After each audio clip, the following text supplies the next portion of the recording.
This here is from Variety. Blake Lively's attorneys warn against online content creators that parrot Justin Baldoni's line.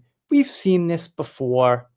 It's very familiar that some certain people's lawyers were scared that content creators were gonna influence the minds of all the people watching and judging. I can't quite recall what that was though.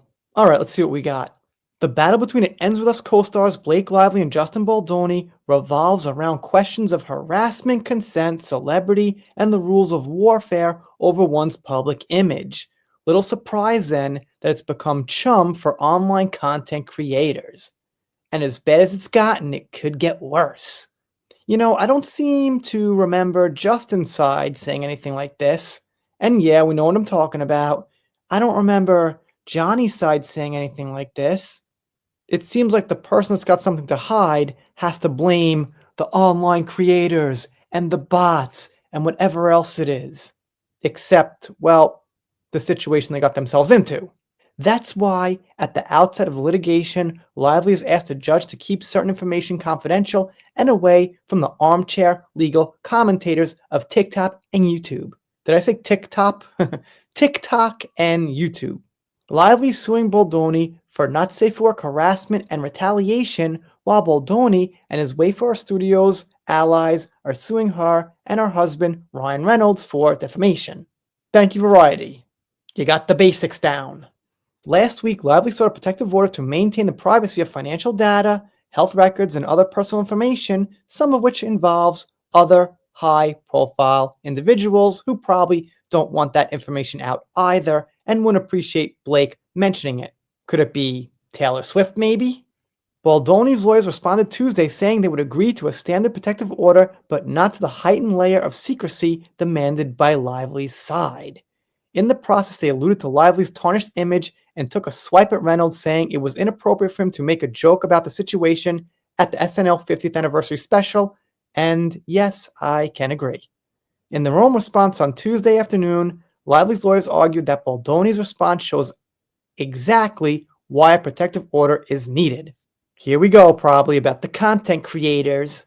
They noted the existence of certain online content creators who frequently parrot the Wayfarer Parties line. As examples, they cited Perez Hilton and Candace Owens and noted that Hilton and Baldoni have both been represented by attorney Brian Friedman. They also argued that such online discussion influences media coverage of the case to Lively's disadvantage. Why? Why is it a disadvantage? Content creators, and I could probably speak because I've got like over 3,000 videos, follow as third party. In general, it's very rare for a content creator to get inside information that someone doesn't want them to have. And it always seems like the side that seems like they're wrong is so worried about that information getting out. But the side that seems to have, the receipts and the facts on their side is usually pretty cool with content creators. The travels of the mischaracterization embraced by the opposition through this manufactured echo chamber by itself provides ample justification for a protective order that enables adequate protections for third-party privacy interests, Lively's side wrote. I think I'm getting slightly nauseous, man. It's like every single time something like this happens, it's always not the person's fault for what they did, for what they said, their text messages, their accusations. It's the content creators and the bots and some other snowy country, you know who I'm talking about. It couldn't be that who was actually doing the harassing and the abusing. While they're at it, Lively's attorneys also availed themselves of the opportunity to get in a few digs at Baldoni and his attorneys, saying they had displayed callous disregard and disrespect for a woman advocating for the most basic workplace protections against not safe for work harassment. Getting sleepy and nauseous now. As the Lively attorneys also noted, a protective order standard and accepted in even the most mundane civil litigation.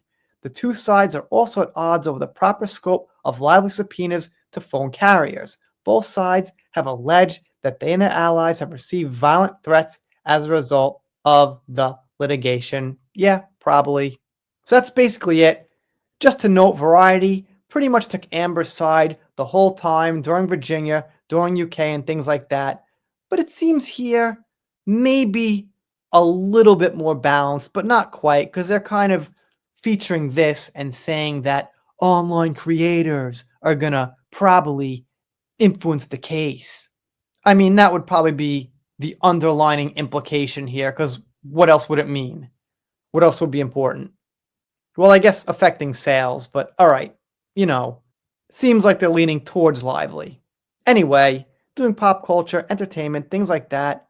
All things Johnny Depp, Meghan Markle once in a while, Sean Diddy when something comes up. If you're not subscribed here, consider it. If you don't, I'll be sad, but I'll get over it. See you next time.